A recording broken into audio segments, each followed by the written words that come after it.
তেজপুৰত ration card বিতৰণ শ্বহীদ বাকৰিত শুভাৰম্ভণি অনুষ্ঠানত ৬,৭৪০খন ৰেচন কাৰ্ড বিতৰণৰ শুভাৰম্ভ কৰে মন্ত্ৰী পীযুষ হাজৰিকাই। কাৰ্ডসমূহৰ দ্বাৰা ২৯,৬৬৮গৰাকী ব্যক্তি উপকৃত হ'ব। আজি তেজপুৰ বিধানসভা সমষ্টিৰ অন্তৰ্গত শ্বহীদ বাকৰিত ৰেচন কাৰ্ড আনুষ্ঠানিকভাৱে বিতৰণৰ কাৰ্যসূচী শুভাৰম্ভণি অনুষ্ঠান অনুষ্ঠিত হয়। উক্ত অনুষ্ঠানত তেজপুৰ বিধানসভা সমষ্টিৰ বিভিন্ন গাঁও পঞ্চায়তৰ ৬,৭৪০খন নতুন ৰেচন কাৰ্ড বিতৰণৰ শুভাৰম্ভ কৰে অসম চৰকাৰৰ জলসম্পদ বিভাগৰ মন্ত্ৰী পীযুষ হাজৰিকাই। জলসম্পদ বিভাগৰ মন্ত্ৰী পীযুষ হাজৰিকাই এই ৰেচন কাৰ্ডক যাদু কাৰ্ড বুলি আখ্যা দি কয় যে এই কাৰ্ড যাদু কাৰ্ড। এই কাৰ্ড যিসকলে লাভ কৰিছে তেওঁলোকে প্ৰতি মাহে ৫ কেজিকৈ চাউল লাভ কৰাৰ লগতে ৫ লাখ টকাৰ চিকিৎসাৰ খৰচ, উজ্জ্বলা আঁচনিৰ গেছ লাভ কৰিব। উজ্জ্বলা গেছ লাভ কৰা সকলে বজাৰ মূল্যতকৈ কম মূল্যত গেছ ক্ৰয় কৰিব পাৰিব। লগতে অনাগত দিনত ২০ লাখ লোকক কাৰ্ড প্ৰদান কৰিব বুলি মন্ত্ৰীগৰাকীয়ে মন্তব্য কৰে। শব্দটো কি?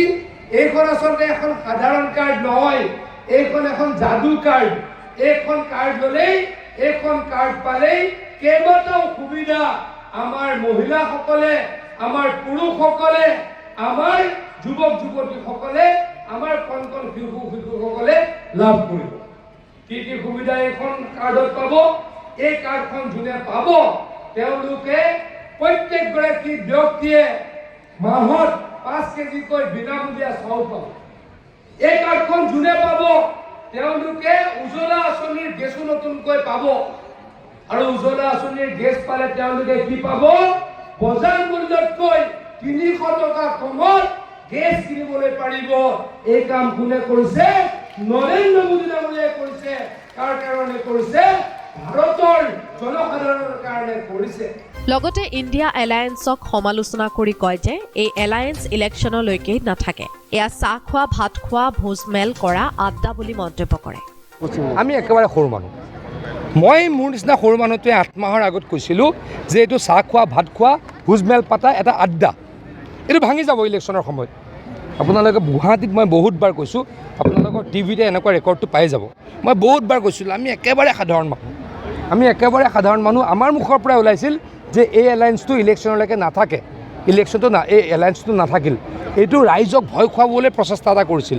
নৰেন্দ্ৰ মোদী ডাঙৰীয়াক ভয় খুৱাবলৈ অপচেষ্টা এটা কৰিছিল। ভোজ খালে, ভাত খালে, মুম্বাইত মিটিং কৰিলে, বিহাৰত মিটিং কৰিলে, দিল্লীত মিটিং কৰিলে, তাৰপাছত ফুটুকাৰ ফেন হ'ল। তৃণমূল কংগ্ৰেছ ওলাই গ'ল, আপ ওলাই গ'ল, আৰু বাকী দলবিলাকো ওলাই যাব।